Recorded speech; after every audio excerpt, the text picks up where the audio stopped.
twilight wind stirs the desert sands as a procession of nomads marches under a veil of stars.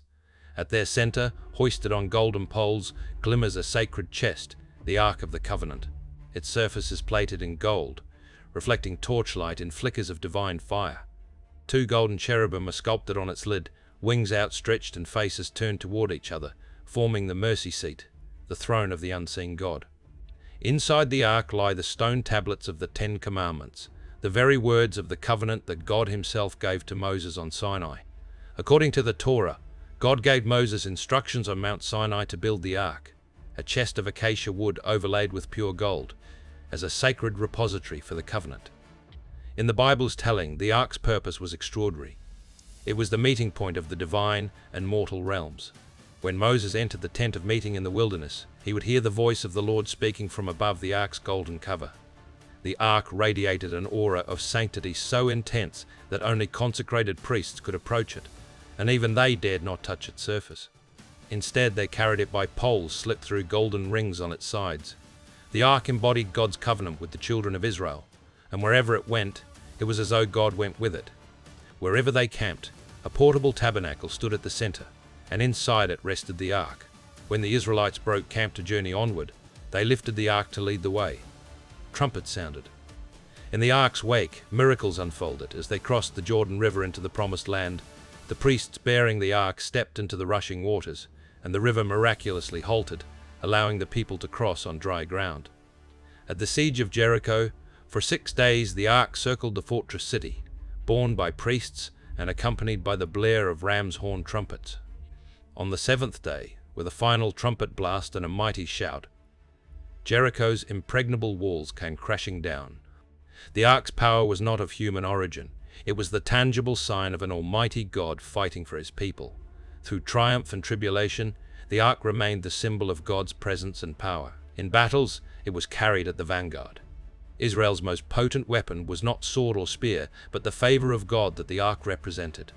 But the Ark was also dangerous in irreverent hands. Once, when it was being transported on a cart toward Jerusalem, one of the oxen stumbled.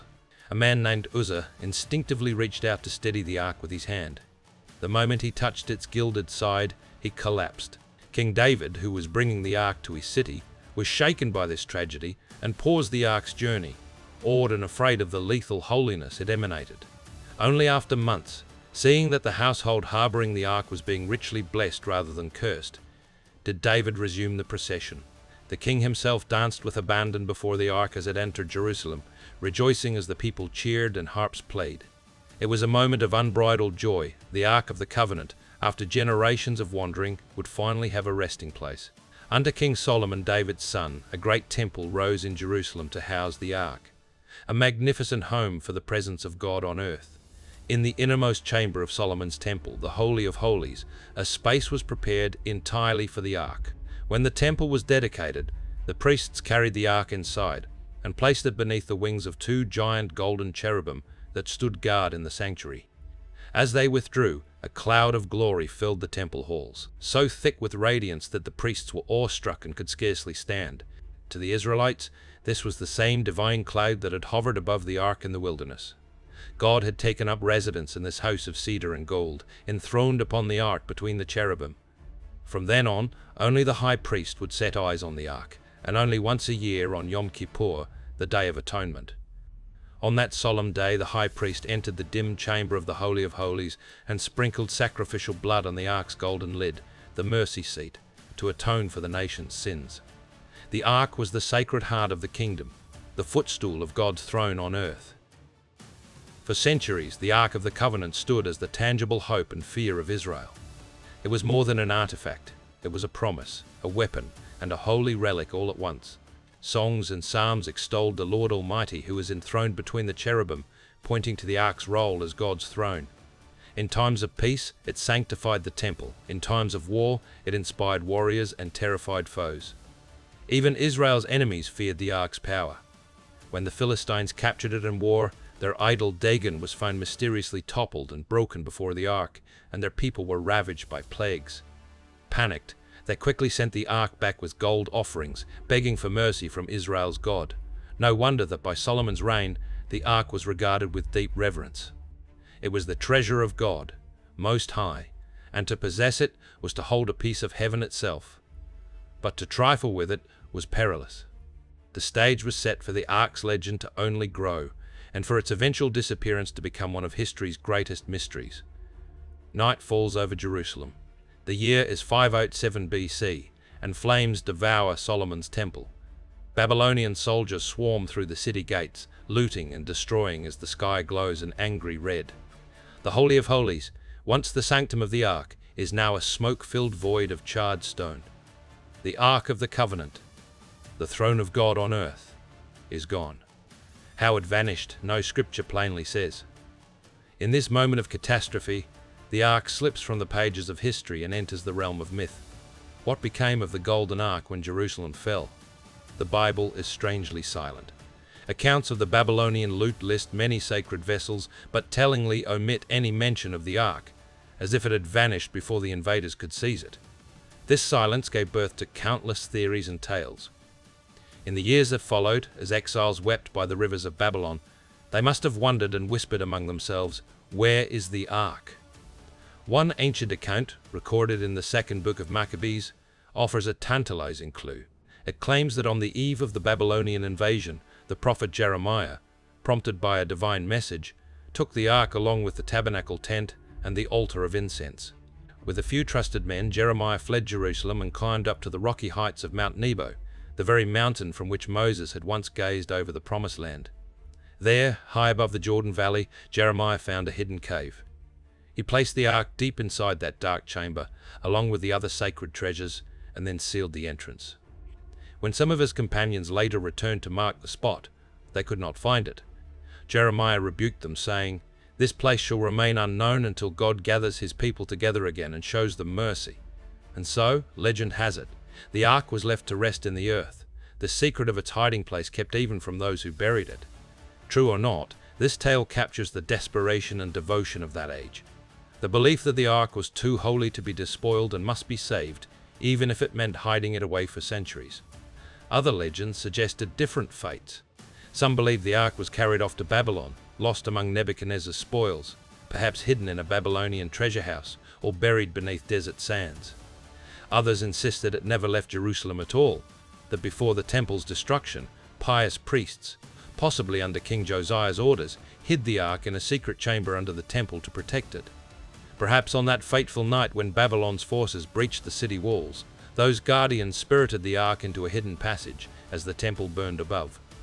In these accounts, the Ark lies concealed beneath its old sacred ground, guarded by providence until the end of days. Whichever tale one believes, one fact is certain.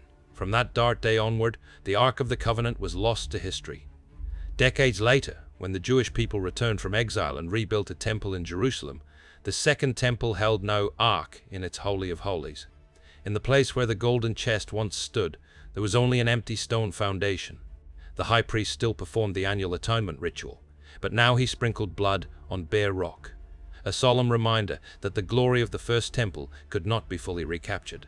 The ancient records note that 5 sacred things were missing from the second temple, and foremost among them was the Ark. Its absence loomed large. Yet stories persisted and hope lingered. Some spoke of the Ark being one day revealed again when God chose to restore the fortunes of Israel. But others whispered that the Ark was not in any earthly hiding place at all. In the New Testament's final book, Revelation, there is a vision of God's temple in heaven opened, and the Ark of his covenant seen within it amid lightning and thunder. Perhaps, they mused, the Ark had been taken up to heaven for safekeeping, too holy to linger in a fallen world. Yet for those who continue the search, more concrete theories have held sway.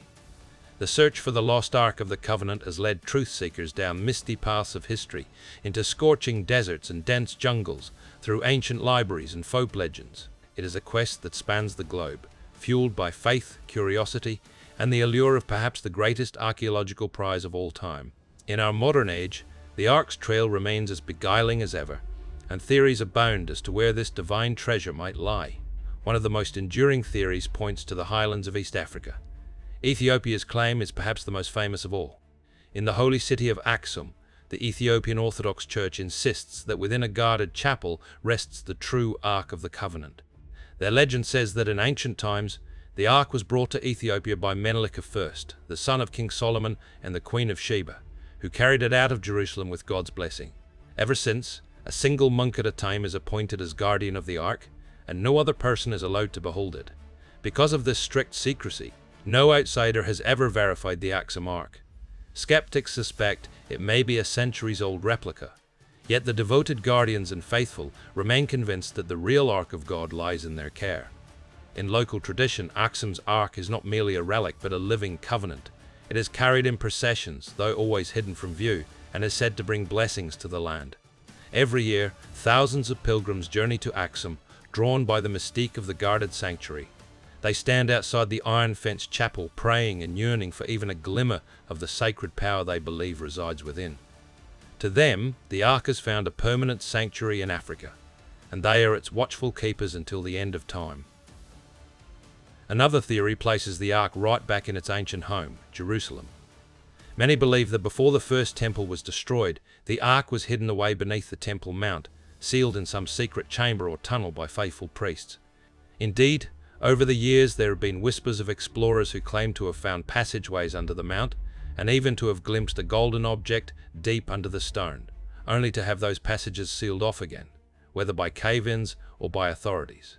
Political and religious sensitivities make it impossible to excavate freely under the Temple Mount today, so the mystery remains. But the tantalizing idea persists that deep beneath Jerusalem's hallowed ground, the Ark of the Covenant may yet be waiting in darkness, right where it was last seen. Beyond Ethiopia and Jerusalem, countless other locations have been suggested as the Ark's hiding place.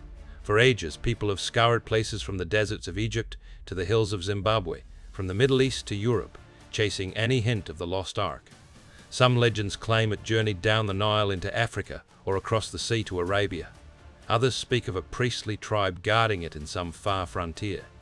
Medieval knights and modern adventurers alike have sought it in secret vaults and remote caves, yet none of these far-flung searches has ever yielded a shred of proof. The Ark's trail, if it truly left Jerusalem, has grown cold, leaving only whispers and rumors in its wake. Time and again, expeditions have launched with hope and returned empty-handed. Yet the allure never fades. The Ark of the Covenant is not a mere golden box. It is a nexus of faith, myth, and history. For Jews, it is the sacred relic of their ancestors, potentially awaiting the day it can sanctify a new temple. For Christians, it is a powerful symbol of God's promise and presence, even seen as a foreshadowing of a new covenant. For Muslims, it is a sacred sign, the mysterious tabut mentioned in the Quran, a chest that bestowed peace and reassurance upon the Israelites. Such an object transcends any one culture. It speaks to something universal in the human spirit, the longing to touch the divine. And so the question remains alive: where is the Ark of the Covenant? In an Ethiopian chapel, or somewhere under Jerusalem's ancient stones? Hidden in a mountain cave, or taken up to the heavens? Each theory sparks new questions. Despite decades of searching and countless claims, the truth remains elusive. The world's museums and treasure vaults hold wonders of the past, but the Ark eludes them all, as though it wills itself to remain a secret until its appointed time. Imagine the moment if were ever found. The world holding its breath as a golden chest is brought into the light of day, the air thick with awe. But until that day, if it ever comes, we are left with only our search and our wonder. In the absence of proof, the Ark lives on in our collective imagination, inspiring books, films, and quests in every generation. Like a faint echo from antiquity, it calls out to us, inviting us to seek what was lost. It slips through our fingers like desert sand, yet the allure of that secret continues to spark adventure and reverence. Until the Ark is found, if it ever is, the question will ripple through time and whisper in our dreams: where is the Ark of the Covenant?